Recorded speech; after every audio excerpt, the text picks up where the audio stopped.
Future में ये कैसी दवाई बनने जा रही है जिसे खाने के लिए आप जानबूझकर बीमार पड़ने लग जाओगे। ऐसा क्या है भाई इसमें, और ये कौन से फोन्स आने वाले हैं जिसे बस चालू करने के लिए आपको हॉस्पिटल्स में जाना पड़ेगा है। लेकिन ऐसा क्यों भाई, ऐसा क्यों है इस वीडियो में पता चल जाएगा। तो इस वीडियो को एंड तक देखना, और अभी तक चैनल को सब्सक्राइब नहीं किया तो चैनल को सब्सक्राइब करके उस बगल वाले बेल आइकन को भी दबा देना। नंबर 10, इस लिस्ट में चार्जर का नाम देखकर आपको शॉक लगेगा ही, क्योंकि आप भी यही सोच रहे होंगे कि आखिर चार्जर और अब कितना इवॉल्व होंगे। पतली पिन से इवॉल्व होते हुए टाइप सी तक आ गए हैं, और टाइप सी से अब वो वायरलेस पर आ गए हैं। लेकिन फ्यूचर में चार्जर्स कैसे नजर आएंगे? फ्यूचर में चार्जर्स पूरी तरह इवॉल्व होकर केसेस में कन्वर्ट हो जाएंगे। जैसे केसेस में आप अपने ईयरपॉड्स को देखते हैं, कुछ उसी तरह केसेस में हम चार्जर्स को भी देखेंगे, जहां आप अपने मोबाइल फोन को सिंपली ड्रॉप कर सकते हैं और उसके बाद वो खुद को चार्ज करने लगेगा। इसके लिए ना तो किसी वायर की जरूरत होगी और ना ही किसी सॉकेट की। हालांकि अब ये देखना बहुत इंटरेस्टिंग होगा कि ये पॉड्स चार्जेबल होंगे या फिर किसी भी तरह का इनोवेशन किया जा सकता है।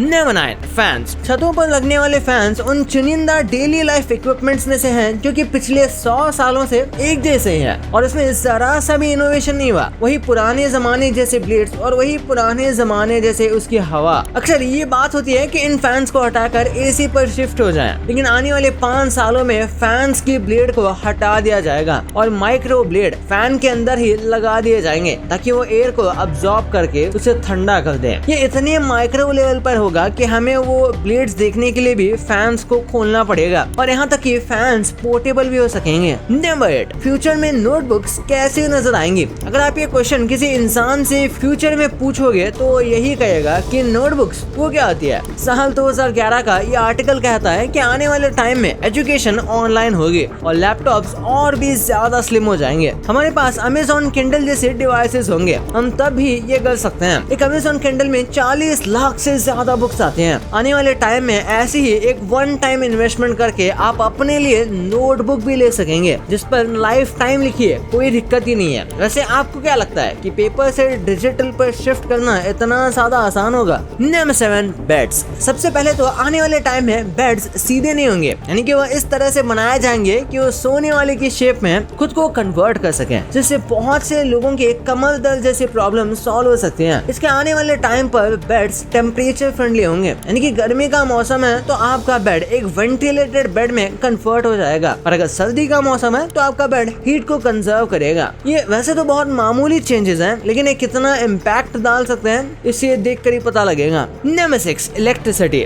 हालांकि अभी वायरलेस इलेक्ट्रिसिटी तो बहुत दूर का सपना है, लेकिन आने वाले 5 सालों में हम इलेक्ट्रिसिटी के सोर्सेस को चेंज करने वाले हैं। आने वाले कुछ सालों में हो सकता है कि आपको कोई बिजली का बिल ना देना पड़े, आप दिल्ली से बाहर हो तब भी, क्योंकि जल्द ही पूरे इंडिया को सोलर पर कन्वर्ट किया जाएगा, यानी कि आपके छत पर आपके शहर में एक बड़े सेंटर के थ्रू इलेक्ट्रिसिटी को जनरेट किया जाएगा। ये बहुत रेवोल्यूशनरी है, लेकिन इस सोच से आप गर्मियों में ही सबसे ज्यादा इलेक्ट्रिसिटी जनरेट कर पाएंगे। हालांकि कई लोग इसके लिए अग्री भी नहीं है। तो आप बताइए, अगर आपके घर को बिजली घर में कन्वर्ट करना पड़ा और सोलर पैनल्स लगवाने पड़े तो क्या आप इस बात के लिए अग्री करेंगे? Number 5, calls. आज से 100 साल पहले हम सिर्फ फोन कॉल्स कर पाते थे। धीरे धीरे समय बदला और हम वायरलेस कॉल्स तक पहुंच गए, और अब हम बिना किसी समस्या के वीडियो कॉल्स कर सकते हैं। अगर इस एवोल्यूशन को देखा जाए तो पहले हम 1D में थे और इसके बाद हम 2D तक पहुंचे, लेकिन अगले 5 सालों में हम 3D कॉल्स तक पहुंचने वाले हैं। ये होलोग्राफिक कॉल्स होंगे, यानी कि आपने किसी को कॉल किया और आपको ये लगेगा कि वो आपके साथ ही मौजूद है। Number 4, television. इन्वेस्टोपीडिया की एक रिपोर्ट के अनुसार आने वाले टाइम में टीवी को COD टेक्नोलॉजी में कन्वर्ट किया जाएगा, यानी कि कंटेंट ऑन डिमांड। OTT के आने के बाद काफी हद तक ऐसा ही हो चुका है। इसमें सबसे बड़ा रेवोल्यूशन तब आएगा जब आप घर से ही पे करके कोई भी न्यूली रिलीज मूवी को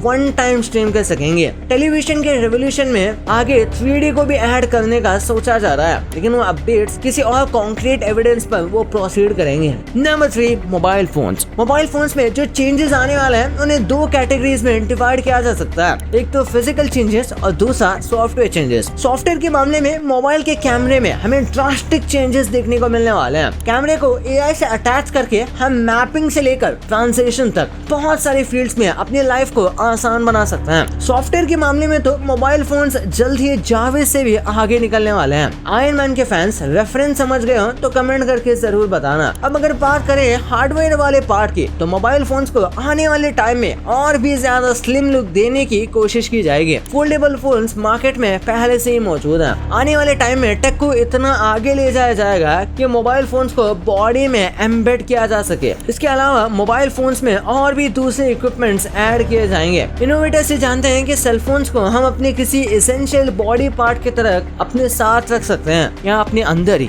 नंबर 2, मेडिसिन। आज के टाइम पर हम जो दवाइयाँ खाते हैं वो बहुत जनरलाइज्ड दवाइयाँ होती हैं, यानी आप भी फीवर के लिए वही खाएंगे और आपसे कम उम्र के लोग भी वही खाएंगे, जबकि हो सकता है कि दोनों को फीवर अलग अलग वायरस से हुआ हो। ऐसे में दोनों को अलग अलग ट्रीटमेंट्स मिलने चाहिए, लेकिन आज के टाइम पर तो ऐसा नहीं होता। हाँ, फ्यूचर में इस तरह से मेडिसिन को इवॉल्व किया जाएगा कि हर इंसान की बॉडी टाइप, उसकी एलर्जीज और उसकी दूसरी वाइटल इंफॉर्मेशन को ध्यान में रखते हुए उसके लिए पर्सनल मेडिसिन बनाई जाए। आप अंदाजा लगा सकते हैं कि इस तरह से एवोल्यूशन के बाद किसी भी इंसान को रिकवर होने में बिल्कुल भी ज्यादा समय नहीं लगेगा। Number 1, currency. हम अभी भी बैंक नोट्स यूज करते हैं और कई लोग ऐसे हैं जिनकी लाइफ अभी भी कैश की बदौलत ही चल रही है, लेकिन साल 2029 तक पूरे इंडिया को कैशलेस कर दिया जाएगा और आपको नोट्स कहीं भी नजर ही नहीं आएंगे। और जाहिर सी बात है कि गवर्नमेंट टारगेट बहुत रेयरली टाइम पर पूरा करती है, लेकिन फिर भी गवर्नमेंट ने इस तरफ काम करना शुरू कर दिया है और लॉन्च किया है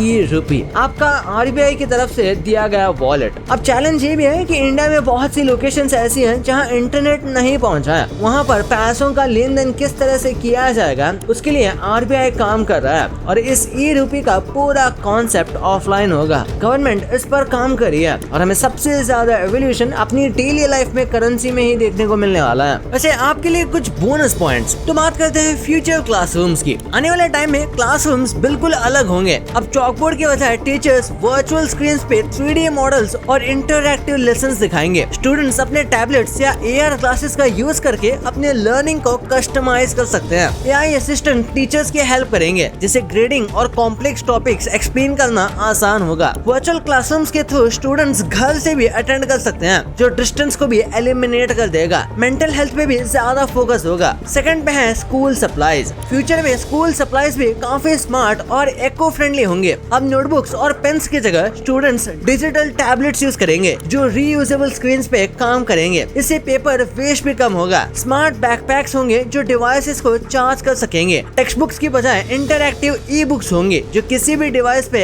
एक्सेस हो सकेंगे। हाँ, लेकिन ये सब चीजें आने के लिए इंडिया में कई डेकेड्स तो लगेंगे ही। भाई ये तो आपको पता चल गया, पर सौरभ जोशी के साथ ये क्या हुआ जिसे अगर वो खुद देखेंगे तो वीडियोस डालना ही बंद कर देंगे। और रोनाल्डो के साथ ये ऐसा क्या हो रहा था जिसे देखने के बाद आपको रोनाल्डो की चिंता होने लग जाएगी। उनके साथ ऐसा क्या हो रहा था इस वीडियो में सब पता चल जाएगा। तो इस वीडियो को जाकर देखो यार, बहुत हॉरिफाइंग वीडियो है। और अभी तक चैनल को सब्सक्राइब नहीं किया तो चैनल को सब्सक्राइब करके उस बगल वाले बेल आइकन को दबाना मत भूलना। तो मिलते हैं अगली वीडियो में, तब तक के लिए बाय।